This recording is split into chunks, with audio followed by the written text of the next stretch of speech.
it feels like we ought to be raising money for something here tonight.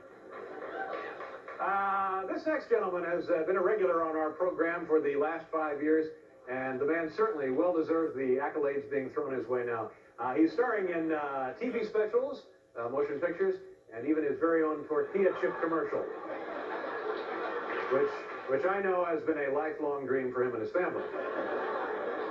Ladies and gentlemen, please welcome one of our favorites, Jay Leno.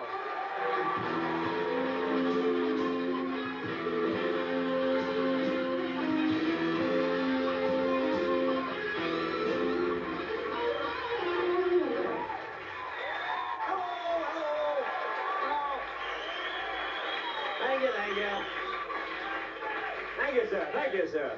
Coming in on the plane there, you pick up a bunch of magazines at the airport, and I pick up the new issue of Playboy magazine. I'm sorry. I'm too old for this, really. This is a magazine written for guys 18 to 25.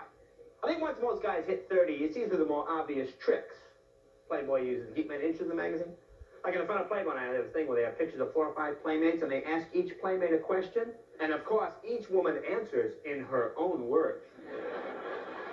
Like last month's question was, what kind of men do you like? Now, here you have these incredibly attractive women. They could go out with anybody they want. They always give some Playboy answer like, well, I like dumb guys with no money.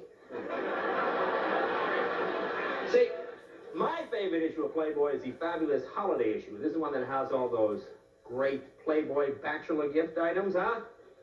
Come on, what single woman is impressed when she goes to a guy's apartment? He's got one of those 3-foot chrome shoehorns by Swank.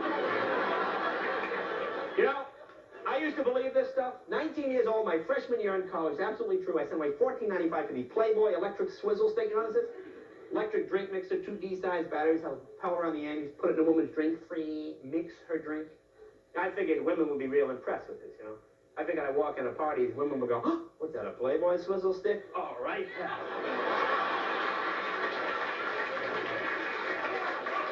The Penthouse letters, do you ever read these?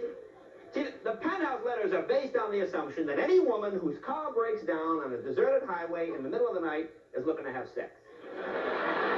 And if you believe this, then of course the truck driver who stops to help her with a can of Ready Whip, this makes perfect sense.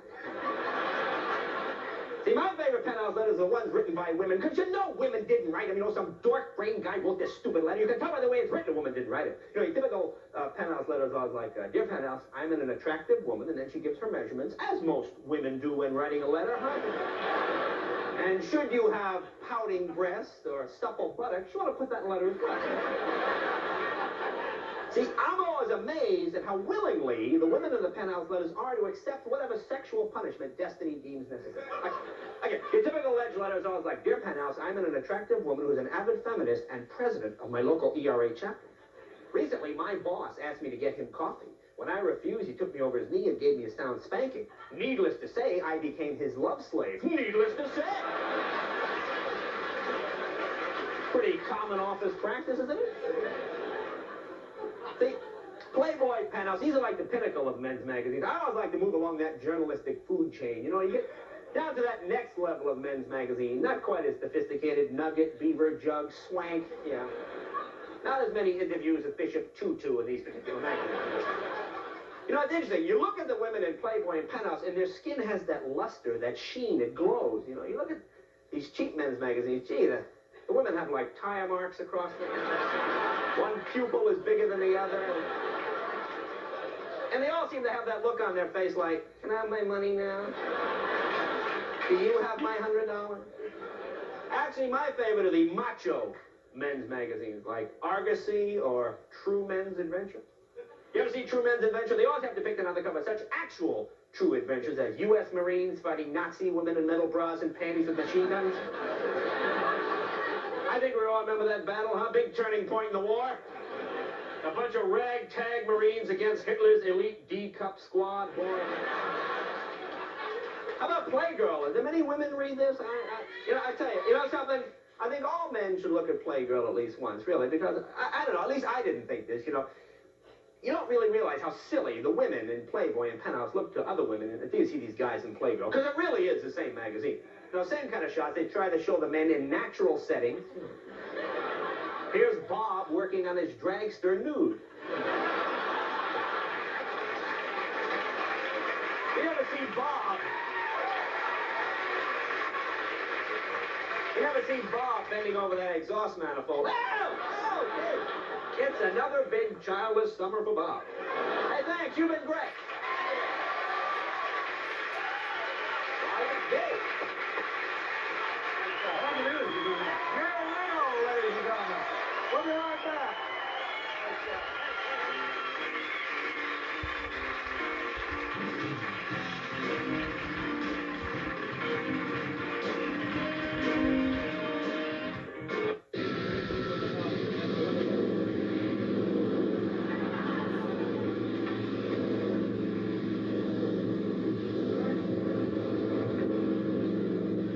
What is your name? Neil Boyle. Your Colleen's brother. Yeah. Yeah. She wrote me this letter, and on Fridays I do what I can to go around and answer most of my correspondence. And I wanted to talk to her about the letter. Do you have any idea where we could get a hold of her? Does she work around here? She works at Sears in Hicksville. Well, we're going to try and go over there and talk with her in person, but as long as we're here and you're here, could you show us around the place and maybe show us some of your sister's stuff? What, her closet? Yeah, take a look at her closet, that kind of thing. Look at her checkbook and her purse. Yeah, not just her closet. Okay, let's go. Very nice. This is where Colleen spends most of her time when she's at home? Yep. All right, and here's her bed, and there's some socks. Tiny little feet, huh? Yeah. Neil, some of the crew need to know where you keep the paper towels downstairs. Oh, the paper towels are hanging on the wall. They should be in the kitchen? Yeah. They should be on the wall in the kitchen. You like eggs? What? Yeah, they cooking eggs? Yeah, we're gonna have an egg. Let's take a look at her footwear. There's a lot of high-heeled shoes, a lot of dress shoes. Now, there's a pair of running shoes. Loafers. Okay, boys, load it up.